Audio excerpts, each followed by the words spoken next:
Lihat firman Tuhan dalam Filipi 4 ayat 4. Kita akan baca bersama-sama dalam suara yang keras. 1, 2, 3. Bersukacitalah senantiasa dalam Tuhan. Sekali lagi aku katakan bersukacitalah. Katakan amin. Amin. Saudara, Paulus menulis surat Filipi itu bukan dalam keadaan berkemenangan, bukan dalam keadaan semuanya oke, bukan keadaannya ketika sedang diberkati, tetapi Paulus menulis kitab Filipi di dalam penjara. Ketika dia dalam pergumulan, ketika dia tidak bisa pergi kemana-mana, ketika dia memiliki permasalahan. Tetapi di dalam kitab Filipi, Paulus juga berkata, segala perkara dapat kutanggung di dalam Dia yang memberikan kekuatan kepadaku. Karena itu Paulus bisa bersukacita. Bahkan dia menasihati jemaat di Filipi, bersukacitalah. Sekali lagi kukatakan, bersukacitalah. Jadi ini harus menjadi gaya hidup kita semua. Ada orang berpikir, oh kita bisa sukacita kalau kita dapat berkat. Oh kita dapat sukacita kalau kita tidak punya masalah. Ternyata kita harus bersukacita dalam segala keadaan. Katakan amin. Amin. Di sini dikatakan bersukacitalah senantiasa dalam Tuhan. Ada tanda seru, artinya sebuah kata perintah. Sekali lagi kukatakan bersukacitalah. Nah, saya akan ajak saudara renungkan tentang bersukacita dengan membuat dua pertanyaan tentang bersukacita. Yang pertama, mengapa kita harus bersukacita? Jadi kita bertanya, loh, kenapa saya harus bersukacita? Sedangkan saya punya pergumulan, saya punya permasalahan dan sebagainya. Kenapa harus punya sukacita? Mari kita lihat. Yang pertama, karena sukacita membuat tubuh kita sehat. Sukacita membuat tubuh kita sehat.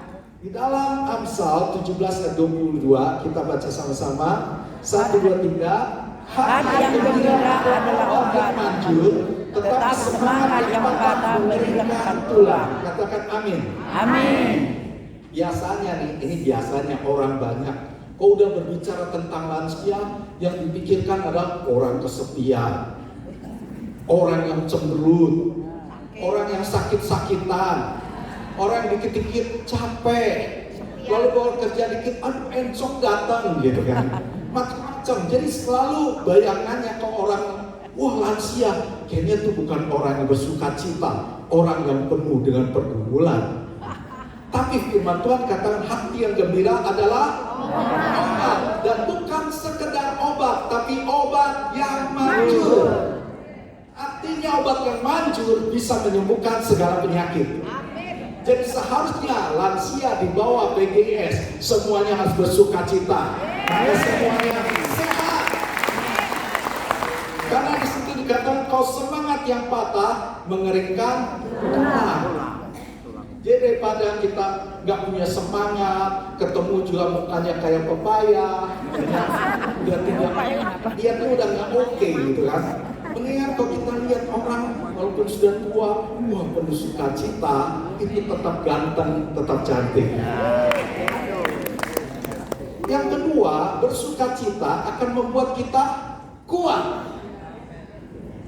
Kita akan lihat Nehemia 8 ayat 11. Kita baca sama-sama 1, 2, 3.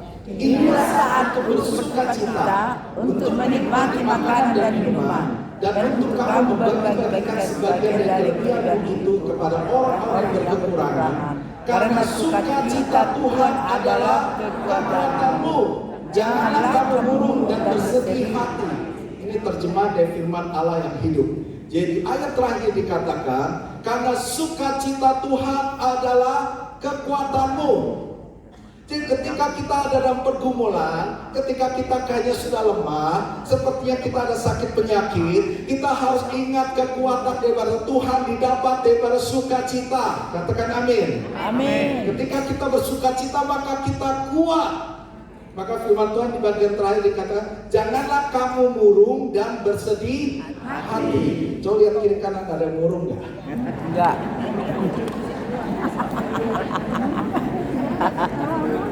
Enggak Pak, makanya lansia mantap ini terus.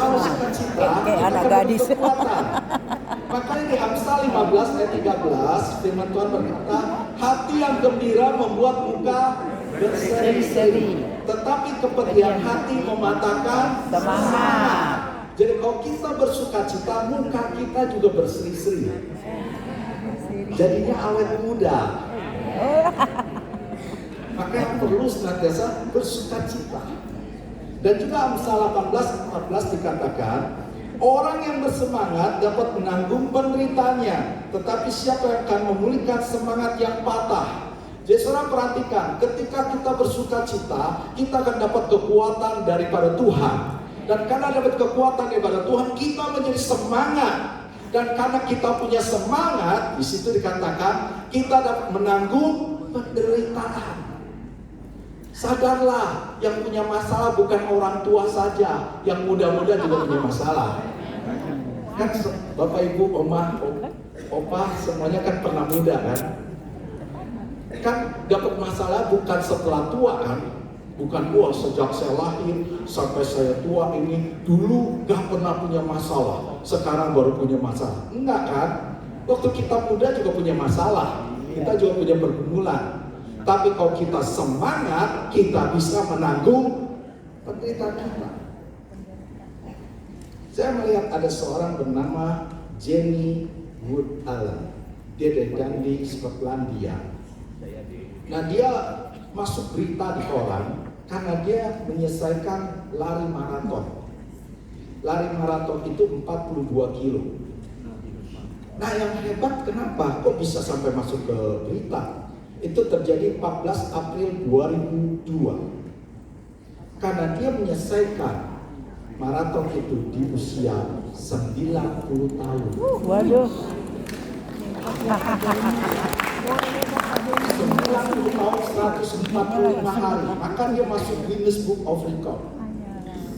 Dia berhasil lari 42 km. Dan saudara tahu, dia mulai belajar untuk belajar lari maraton bukan waktu muda, tapi mulai usia 71 tahun. Jadi waktu usia 71 tahun, baru tiba-tiba timbul ide, saya ingin ikut lari maraton dong. Anak-anaknya, cucu-cucunya bilang, aduh Nek, kejar bis aja udah susah gitu kan. Mas mau lari lagi gitu kan. Tapi nenek ini, dia tetap semangat. Dia nggak mau ingat umur, dia nggak mau ingat penyakitnya, nggak mau ingat kelemahannya. Pokoknya saya harus lari. Maka dia punya semangat, dia suka cita terus. Dia berlatih dari umur 71. Akhirnya berhasilnya umur 90 tahun. Butuh berapa tahun? 19 tahun latihan. Kalau nggak ada sukacita, udah pasti nyerah. Mungkin baru lari dikit, aduh keseleo gitu kan. Aduh lari dikit, encok gitu kan. Lari dikit, udahlah, udah males deh, saya nggak mau lari-lari lagi gitu. Tapi ini berlatih. Karena apa? Sukacita. Dan dia punya semangat. Makanya dia bisa melakukan perkara yang besar. Saya yakin oma-opa di tempat ini masih bisa melakukan perkara-perkara yang besar yang luar biasa dari Tuhan. Kuncinya bersuka cita. Nah, sekarang saya ingin lari ke pertanyaan yang kedua. Tadi kenapa kita harus bersuka cita? Karena di situ dikatakan kalau kita bersuka cita, di sana kita akan sehat. Dan yang kedua, kita akan kuat. Sekarang pertanyaan kedua, bagaimana kita bisa bersuka cita? Jadi kalau kita bilang gini, iya, ngomong enak, bersuka cita. Tapi pertanyaannya gimana saya bisa bersuka cita? Sedangkan pergumulan banyak, kelemahan tubuh ada, dan sebagainya. Nah, kita akan membahasnya hari ini. Bagaimana supaya kita bisa bersuka cita? Yang pertama adalah mengucap syukur. Kita harus mengucap syukur. Kita lihat firman Tuhannya. 1 Tesalonika 5 ayat 18. 1, 2, 3. Mengucap syukurlah dalam segala hal, sebab itulah kehendak Allah dalam Kristus Yesus bagi kamu. Katakan amin. Amin. Jadi di sini dikatakan mengucap syukurlah dalam segala hal. Jadi bukan mengucap syukur waktu engkau diberkati, mengucap syukur waktu engkau sehat, mengucap syukur waktu engkau semuanya damai, sejahtera, aman, tentram. Bukan, tetapi mengucap syukur dalam segala hal. Jadi waktu kita sedang bersuka cita ataupun waktu kita dalam pergumulan, waktu hidup ini sepertinya sulit, tetap firman Tuhan katakan harus mengucap syukur. Kenapa mengucap syukur? Karena di situ dikatakan itulah yang dikehendaki Allah di dalam Kristus Yesus bagi kamu. Adalah kehendak Tuhan kita mengucap syukur. Kok Tuhan mau kita mengucap syukur? Karena di dalam mengucap syukur ada sukacita. Amin. Orang seringkali nggak bisa mengucap syukur karena senantiasa lihat yang di atas. Tuh dia udah punya anaknya orang kaya semua. Itu keperluan apa disediain. Oh dia mah sehat, maka dia suka cita. Oh dia mah mau makan apa juga disediain. Oh pokoknya kita senantiasa lihat yang di atas. Tapi tahukah, kalau kita hari ini masih bisa bernafas, mengucap syukur. Amin. Ada banyak orang umur mungkin di bawah oma-oma semua, udah nggak ada nafasnya. Betul? Kan yang meninggal tuh nggak selalu yang udah tua-tua kan? Iya. Ada juga yang masih muda juga udah meninggal. Nah kalau hari ini oma-opa masih bernafas, yang mengucap syukur. Tuhan terima kasih, hari ini saya masih bisa bernafas. Amin. Lalu mungkin, yang lain mau bajunya bagus-bagus, kalau saya mau bajunya ala kadarnya dan sebagainya. Ya bersyukur masih punya baju. Betul? Gak ada kan yang datang maaf di sini nggak pakai baju kan? Artinya punya baju kan? Kita masih bisa bersyukur, bisa makan. Yang memang ada yang oma-opa yang tertentu sudah nggak boleh makan sembarangan. Betul? Tapi sebenarnya waktu muda juga memang nggak boleh makan sembarangan juga. Gitu. Jadi kalau kita hari ini masih bisa makan, ya bersyukur. Jadi sebenarnya kalau kita renungkan, banyak hal yang bisa kita ucapkan syukur. Ketika kita mengucap syukur, maka kita sukacita. Tapi kalau kita nggak mengucap syukur, kita jadi murung, kita jadi sedih. Oh, saya nggak seperti dia. Oh, kenapa saya begini? Kenapa saya begini? Kenapa begini? Kita tidak akan sukacita. Tapi kalau kita bersyukur, maka kita akan penuh sukacita. Saya membaca satu cerita. Ini cerita. Ya, satu kali ada seorang raja di sebuah kerajaan punya teman dekat. Teman dekat ini selalu mengucap syukur dalam segala hal. Dikit-dikit puji Tuhan, syukur, gitu kan? Selalu bersyukur. Nah satu kali raja ini paling suka berburu. Jadi ajak teman dekatnya ini berburu. Ketemu binatang buas, lalu raja ini diserang. Lalu dengan perjuangan akhirnya raja ini berhasil mengalahkan itu binatang buas itu. Tapi akibatnya kelingkingnya ini kegigit, jadi hilang. Jadi kelingkingnya hilang. Ketika dia kelingkingnya hilang, dia lihat temannya, apa yang temannya bilang? Puji Tuhan, syukur. Ya raja marah gitu. Wah ngajar itu sudah kehilangan kelingking masih puji Tuhan, masih syukur gitu kan. Saking marahnya teman baiknya dimasukkan ke dalam penjara. Tuh rasain tuh di penjara masih bisa puji Tuhan, syukur nggak gitu kan. Nah satu kali karena raja ini memang suka berburu kan, jadi dia pergi, kali ini dia pergi sendirian, gak sama temannya. Tiba-tiba dia ditangkap sama suku pedalaman yang suka makan manusia. Dia ditangkap, dimasukin kerangkeng gitu. Si raja ini udah pikir, waduh nasib gua habis deh. Di sini mungkin akhir hidup saya ada di perut orang-orang itu gitu kan. Tapi kebiasaan suku ini sebelum makan, dia periksa dulu korbannya. Korbannya itu harus sempurna.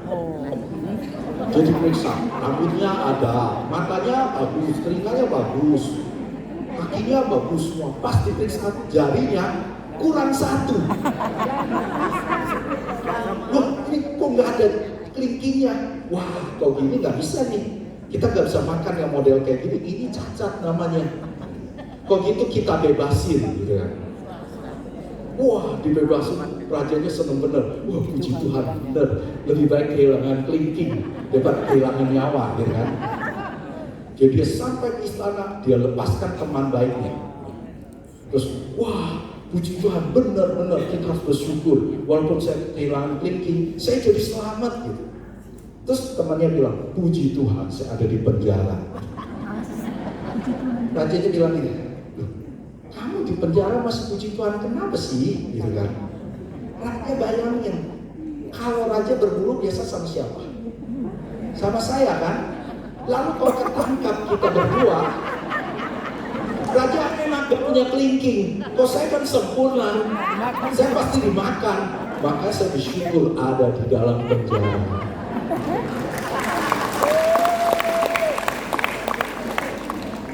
Orang yang senantiasa bersyukur pasti sukacita. Amin. Yang terakhir, kita bisa sukacita kalau tidak berfokus pada diri sendiri. Maka Yesus mengajarkan satu pengajaran yang luar biasa dalam Matius 22 ayat 39. Baca sama-sama 1, 2, 3. Dan hukum yang kedua yang sama dan itu ialah kasihilah sesamamu manusia seperti dirimu sendiri. Jadi Yesus sedang mengajarkan bahwa kita jangan egois. Seringkali kita nggak bisa bersukacita karena kita egois. Karena yang kita pikirkan adalah diri kita terus. Apa yang bisa saya dapat, berkat apa yang saya bisa dapat. Pokoknya yang dipikiran adalah saya. Ketika nggak dapat, nggak bisa bersukacita. Tapi Tuhan mengajarkan bahwa kita semua harus mengasihi sesama seperti mengasihi diri sendiri. Kalau kita mengasihi kita, sebenarnya kita juga harus mengasihi sesama. Ketika kita tidak egois, ketika kita tidak berpikir tentang diri kita sendiri, tetapi kita mulai mengasihi sesama, memperhatikan mungkin anak-anak kita, mantu kita, cucu-cucu kita, memperhatikan teman-teman gereja, teman-teman paduan suara, teman-teman di dalam gereja atau di dalam PGS ini, maka kita tidak akan egois, tapi kita akan penuh sukacita. Karena sesungguhnya, saudara perhatikan, Allah adalah kasih. Dan kita semua diciptakan menurut gambar dan rupa Allah. Nature kita sebenarnya adalah kasih. Kalau kita melakukan kasih, artinya kita kembali pada rancangan awal Tuhan. Tentu penuh sukacita. Sama kayak ikan, nature-nya ada di mana? Di dalam air. Ikan di dalam air akan sukacita. Di luar air dia akan tersiksa. Gitu kan? Gak ada sukacita. Burung itu nature-nya adalah terbang. Maka kalau burung dia terbang dia sukacita. Tapi burung di darat terus itu nggak tersukacita. Nah kita nature-nya adalah kasih. Maka ketika kita melakukan kasih, maka kita punya semangat, kita punya sukacita. Amin. Ada seseorang bernama Nenek Howell. Nenek Howell itu umurnya 91 tahun. Dia sudah memang punya penyakitan. Lalu satu kali dia berdoa, Tuhan, aku tidak mau memikirkan diriku sendiri. Aku ingin hidupku jadi berkat. Tapi apa yang bisa aku lakukan? Aku udah umur 91 tahun, sakit-sakitan lagi. Lalu Tuhan cuma bilang, tulis surat kepada narapidana. Akhirnya dia karena tinggal di Amerika, dia tulis surat ke penjara di Atlanta. Dan dia mulai tulis, dia hanya kirim lewat pastor penjara. Dia menulis ini, kepada narapidana, aku mengasihi kalian.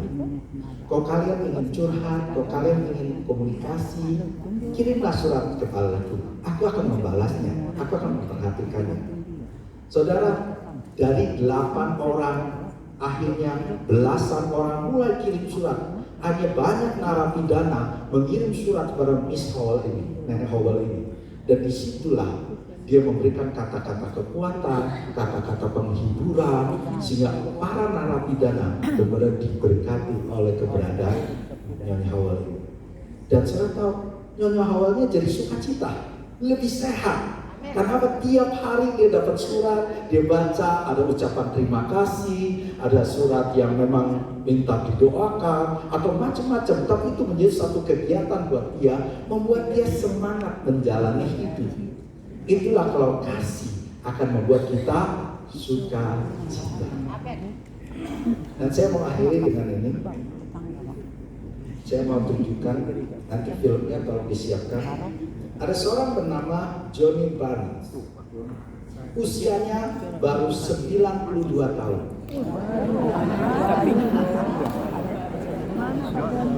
Dia sudah tua dan dia ingin berbagi kasih. Apa yang dia lakukan? Setiap pagi jam 4 dia sudah ada di bundaran. Dia tinggal di daerah Bermuda, bundaran.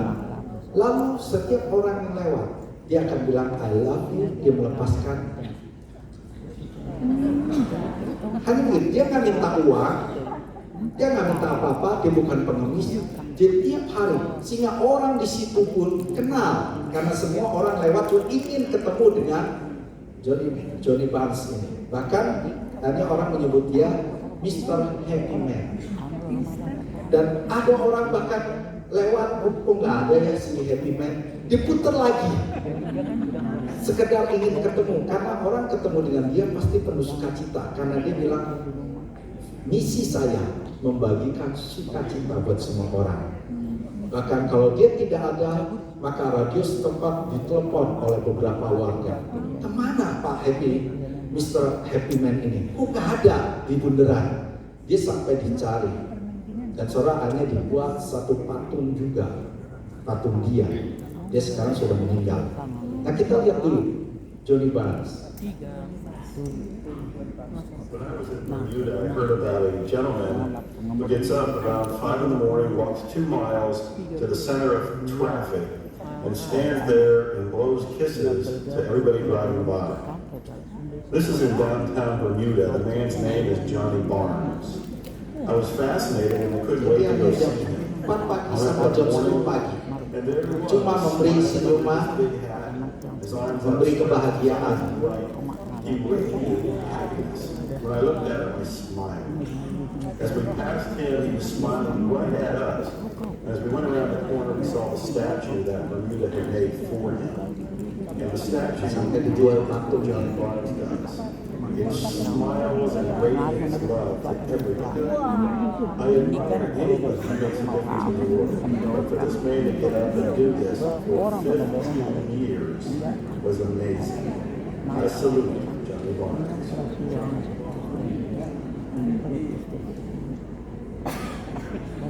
Kalau Johnny Barnes umur 92 tahun, dia masih bisa memberikan kasih. Memang dia nggak kasih uang, nggak kasih apa, tapi dia cuma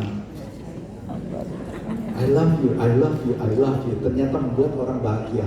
Bahkan saya membaca waktu kisahnya, ada ibu-ibu sedang punya masalah dalam rumah tangga. Dia pun lewat, pas ketemu dengan Johnny Barnes ini, I love you, I love you. Dia langsung penuh sukacita kembali. Jadi bisa lihat, ternyata orang yang sudah tua juga masih bisa jadi berkat. Kuncinya mengasihi sesama. Dan waktu ini, kalau kita lihat tadi Nyonya Howell, Nenek Howell ataupun Johnny Barnes, mereka penuh sukacita. Orang yang mengasihi sesama pasti penuh sukacita. Saya berdoa buat opa-opa di PGS ini, semuanya senantiasa bersukacita, maka semuanya sehat, semuanya kuat, dan kita bisa sukacita karena kita senantiasa mengucap syukur kepada Tuhan dan kita tidak mementingkan diri sendiri, kita mengasihi sesama. Tuhan memberkati. Kita berdoa. Bapak, kami ucap terima kasih buat firman-Mu, biar firman